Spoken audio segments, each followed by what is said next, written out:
Hey guys, it's Haley and welcome to another bookish video.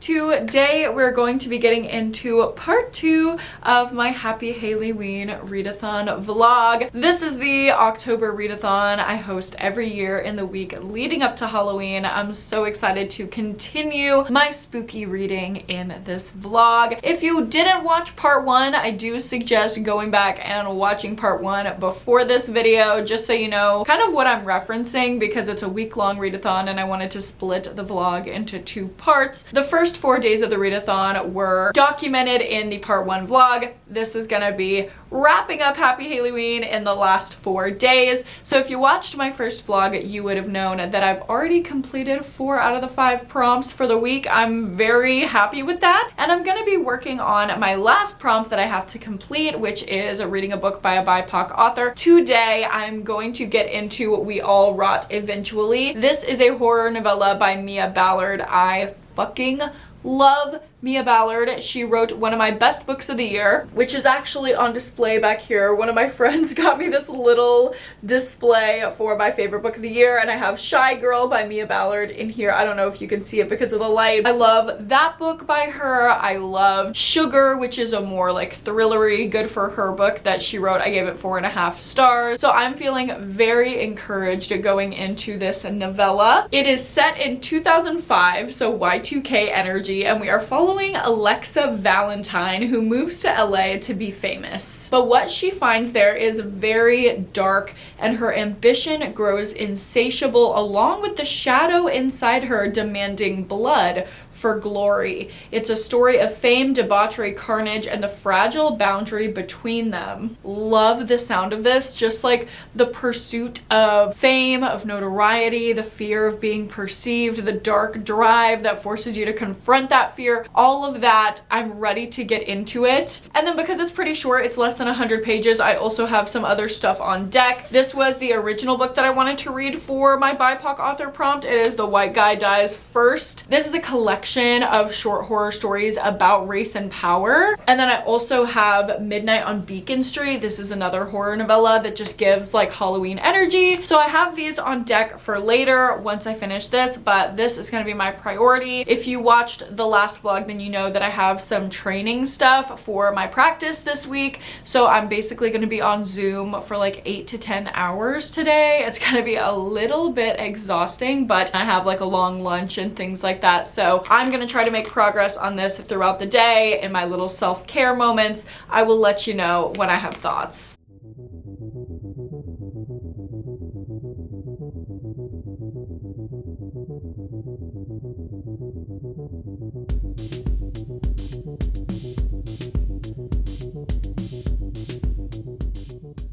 Hello vlog, I'm almost halfway through my training for the day. I am over halfway through We All Rot Eventually. This Mia Ballard does it again. Like Mia Ballard does it again. Like she does it over and over and over and over. And she really cannot be stopped.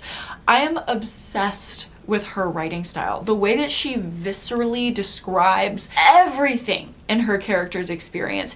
It just puts you right there with her main character, and her main characters are already easy to relate to. We're following the struggling actress and like nothing will satisfy her. It's giving Angelica Schuyler. Like, I will never be satisfied. Like that kind of visceral feeling. The fucking fig metaphor of the bell jar. Like if any of that clicks with your brain, or you like the album Ultraviolence by Lana Del Rey, you should read this. It's like if Ultraviolence was set in Y2K. This book is so Lana Del Rey vinyl. I love it so much. Sad girl, weird girl, unfulfilled girl experiences the true horror of her emotions.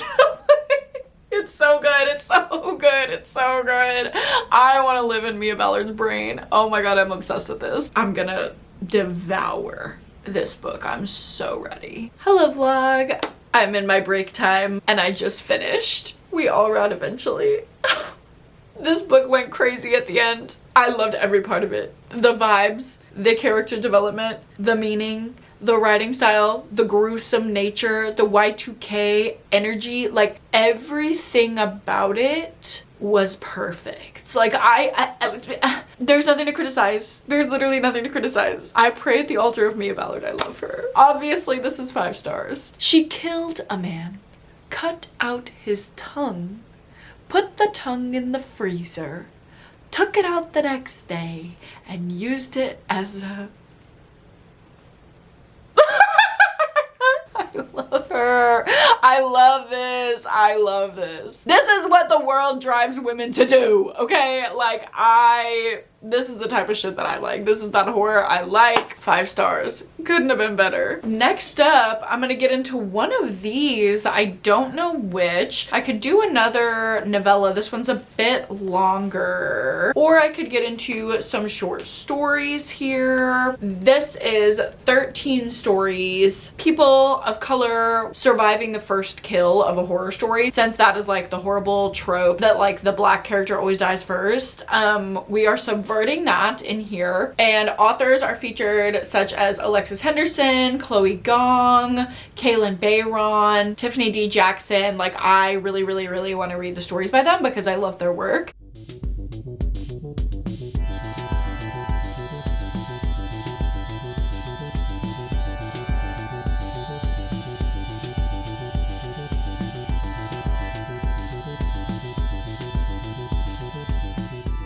Hello vlog, it is the next morning. I did read more last night, but I just had a draining day. I did not want to talk to the camera. All I wanted to do was hang out and read, and I absolutely crashed after just reading a couple stories in the collection. I got a really good night's sleep though, so I was able to get up, go to yoga this morning. I just got out of the shower, as you can see, so I'm feeling very fresh and ready for my work day today. I'm glad I took the time to get an early night and recover last night. But like I said, I did read a couple stories in this collection. The White Guy Dies First. I was really excited to get into the first 2, so I've just been reading them in order. The first one was by Farida Ebike-Iyamide. I'm hoping that I am not butchering her name, but I love her. She wrote one of my favorite YA thrillers, and I absolutely loved this opening story that she wrote. It was like a clown slasher with some queer undertones, this theme of like a young woman breaking out of her shell, which I really love. And then the second story was by Kaylin Bayron, which I've also loved a YA thriller from her, and I didn't like that one as much. I felt a little bit more distance between me and the characters, but I really liked the concept. It was about this like haunted, lore-filled topiary maze. So far this is going really well, and I'm liking the material from authors that I've already liked before. I'm also excited to discover new authors as I get further into it. Hopefully I will have more time to read today, but right now I'm going to dive into my work day.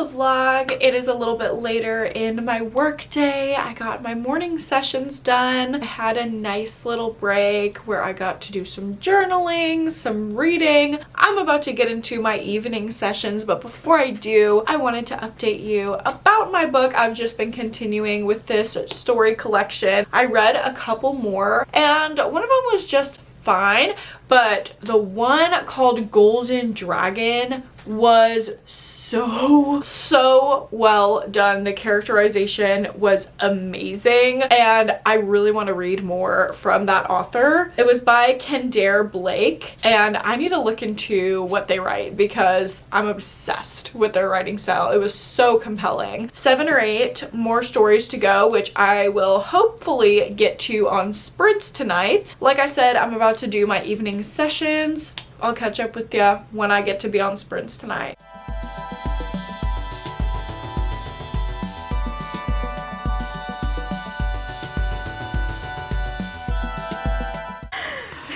They made us sit over here.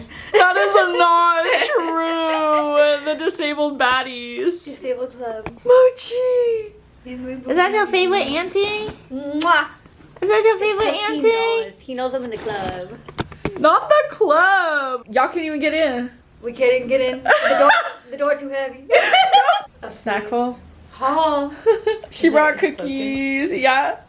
Shout out to Mr. Central. Mr. Joe. Joenia. Sea salt for minerals. Jolina. Jolina.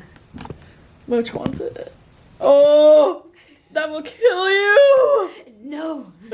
You must live forever.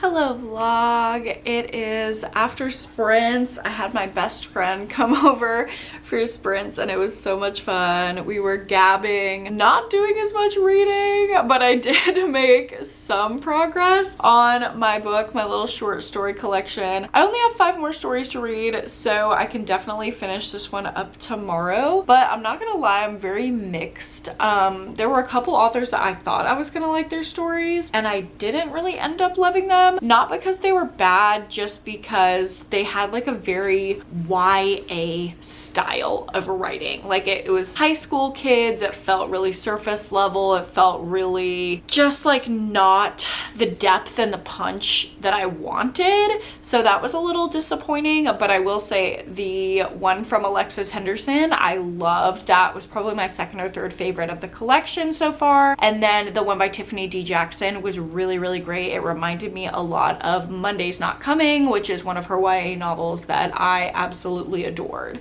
So I would still at this point recommend this collection. Like out of the 8 stories that I've read, I did really, really like 4 of them. So that's my take. I think I'm going to go to bed at this point because it is quite late and I will check in with you in the morning. Hello vlog, good morning. Oh my goodness, I've had such a good little morning. I woke up early, I went to yoga, I came home, I finished my short story collection. All of this before work. Like I feel so accomplished, so awake. I haven't even had caffeine. This is just natural energy. And coming off last night, which I stayed up way too late and hit that Penji a little too hard, I'm very happy about the result. However, we gotta talk about this book. I fear every other story in here, I was enraptured, I was in love, it was a 5-star story. But every other story, it wasn't just that I disliked it, it was that it actively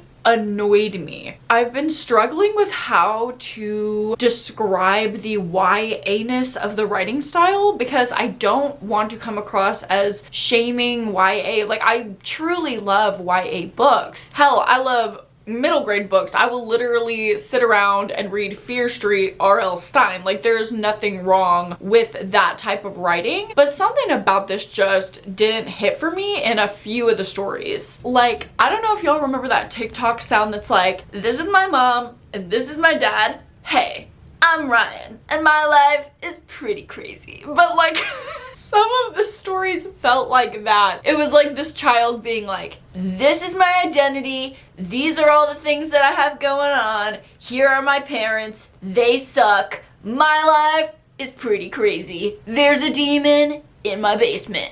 And like it just was hard for me to take it seriously. I have no problem with straightforward writing. Like in part 1 of this vlog, I read fan fiction and that was extremely straightforward, easy to read writing, but it wasn't uninteresting. And I think the problem with some of these stories is that they were just very uninteresting to me. They were not written in a way that was engaging. Like even though fan fiction was very straightforward, it was interesting, it was poppy, it was full of banter and fun. And some of these stories were just straightforward in a very uninteresting way, like what I described. It was like hi, I'm this is my problem, this is the solution, end. But every other story in here was really, really, really great, and I discovered a lot of new authors to me. The story Heaven by Adiba, oh god, I'm gonna butcher this last name, Jagardar? This name. I really want to look into their work. Hell is Other Demons by Karen Strong. I would love to look into more by Karen Strong. I freaking loved those two stories on the back half. Quite a few flops as well. I feel like it's an even split between what I really liked and what I really disliked. So I'm just gonna land in the middle at a 2.5 out of 5 stars. That feels really harsh, especially because I really enjoyed some of the stories in here. I just want to average it out. So that's where I'm gonna land, unfortunately. And I'm finished with all the prompts and reading my TBR, so I guess I'm just going to move on to more Halloween-y reads for the rest of the readathon. There's only today and tomorrow, so I don't want to start anything big or too ambitious.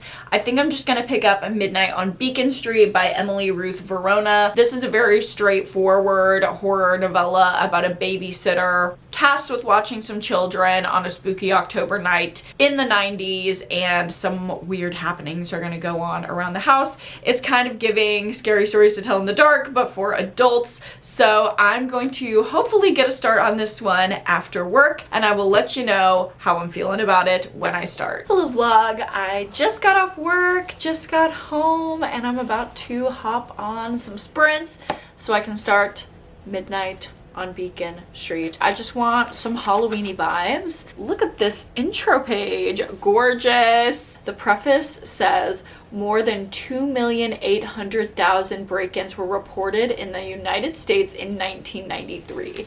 I love home invasion horror. I love the vibes already. It is Saturday, October 16th, 1993, 6 minutes after midnight, and we're getting into it. Oh, this sounds so good. Let's sprint with the girls and make some headway on this book.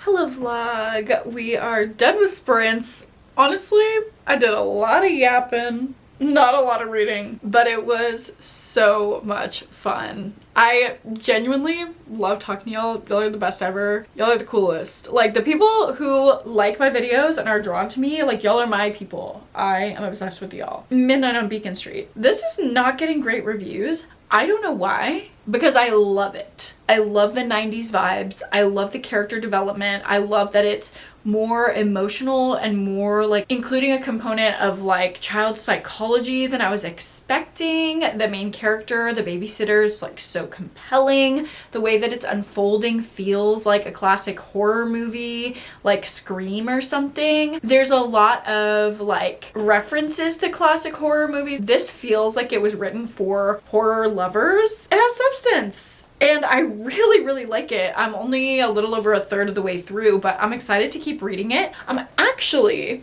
gonna take my book with me over to a man's house. This is the same man that I went on the dates with. If you've been following along on sprints, there is a prospect that I actually feel something for once in my life. We're gonna go do that. We're gonna read together, drink wine. He ordered a pizza. We're probably gonna watch some horror movies and just do like some cutesy night in Halloween shit. And I don't know if I'll get any reading done over there in practice, but if I do, I will let y'all know. Bitch, it's Halloween. Happy Haileyween. Happy all the things. I'm a happy girl because this is not my hoodie, but it's in my home. Period. Let me just sniff it. Your girl is yearning. Cut it off. It smells like a man. So I read 3 pages more. I read 3 pages more of my book. It's good. I'm gonna continue to read it, but it's Halloween, so I want to go out and do some fun shit. I'm a little hungover-y. They're doing cute little ghosties on protein shakes, so I want to go get that. And that is coincidentally right next door to a bakery that just came out with some fall Halloween themed treats, so I might hit that up. And then I kind of want to take it all to this little outdoor cafe bar area that is decked out in pumpkins, and I kind of want to sit there and read. I think that's the plan. That's the Halloween plan. And then obviously I'm going out tonight, so I'm gonna get on sprints and do my Art the Clown makeup, and I'm really excited. It's Halloween. It's literally my favorite day of the year. I'm gonna do my quick little Halloween fit check before I get out the door. As you can see, I have my little knife, my little deadly bloody knife. Plain black shirt. I don't know, something about it is giving like Jennifer's Body. I don't know. Then I have these like loose low-waisted pants. There's spots to like tie bows on them, so I just did little black bows. And we have the little striped sock with the loafer. I feel like subtly spooky girly pop, and I'm ready to go on the town.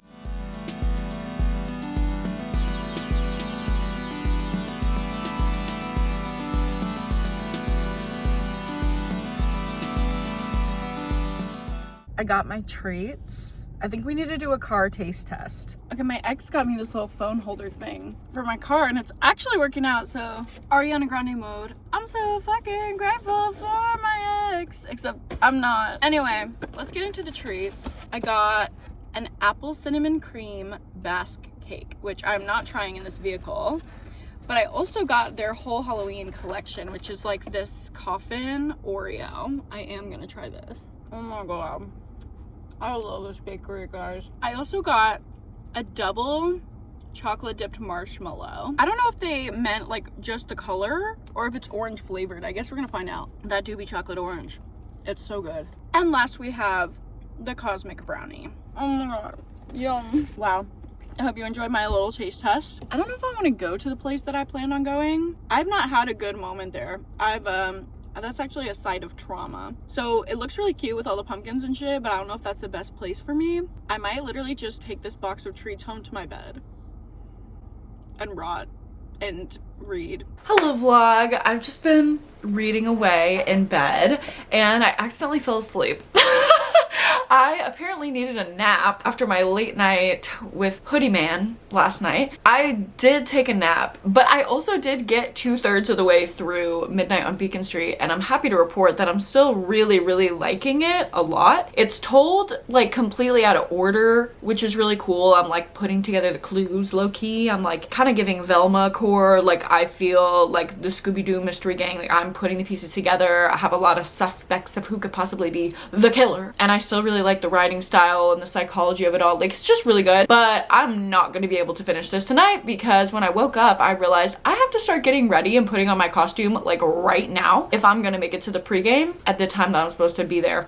Finish tomorrow type of situation, and I will just end the vlog one day late because I'm not gonna edge you and then not give you a final review of this book. I have to turn myself into Art the Clown. Good morning vlog. It is November 1st. It is the day after Halloween. Haileyween is officially done. November has been welcomed in with a downpour of rain and thunderstorms that you can probably hear outside. I had an amazing Halloween night last night. Insert pictures, videos here. I freaking loved being Art the Clown, just being unhinged, being the killer. It was so much fun and it filled my little horror loving heart. And this morning I literally just rolled over and finished this book. So technically I did not finish this within the bounds of Haileyween, but I'm gonna count it because I'm not gonna leave y'all hanging for the vlog. I ended up understanding some of the criticisms in the last act of the book here. It did slow down quite a bit and it was much more character driven than like heart pumping slasher home invasion horror, which the setup kind of leads you to believe that it's going to be like that. But even though I felt that stark shift, I have to say I didn't mind it. I actually really liked the psychological lens that the book was coming from. I liked the eye on character development. I got some of the metaphors there. I just really thoroughly enjoyed it. So it's not a favorite horror novella of all time. Like I said, I get the criticism, but it's also not bad. I do recommend it, and I don't think you should be put off by the low ratings. Just kind of understand where they're coming from. If you can do a slower paced, more psychological character driven horror novella, I think you might like this one. Personally, I give it 4 stars, and I thought it was a great way to end off Haileyween 2025. Overall, I completed 6 books over the 7, technically 8 days, and I'm really proud of that. I'm happy that I got all my prompts read, and we did end up having a 5-star read. I freaking loved We All Rot Eventually. Honestly, I really enjoyed every single book that I read for the readathon. Thank you guys so much for participating. If you read along with me, let me know your favorite book that you read down below in the comments. I can't wait to hear and see y'all's finished TBRs. Thanks for hanging out and watching this vlog. If you missed part 1, I will link it up above and down below so you can watch both parts of my little Haileyween journey this year. And just thanks for supporting me and sticking around. I truly am so grateful for you guys. I had so much fun, specifically on the live streams this year. It was just so great. It filled my heart with joy. I love this little community that I have here on my corner of the internet. I just think you guys are so cool, and I just want to thank you again for participating and reading along with me. You guys are wonderful. So with that, don't forget to go to therapy and read a book this week, and I will see you guys in my next video. Bye!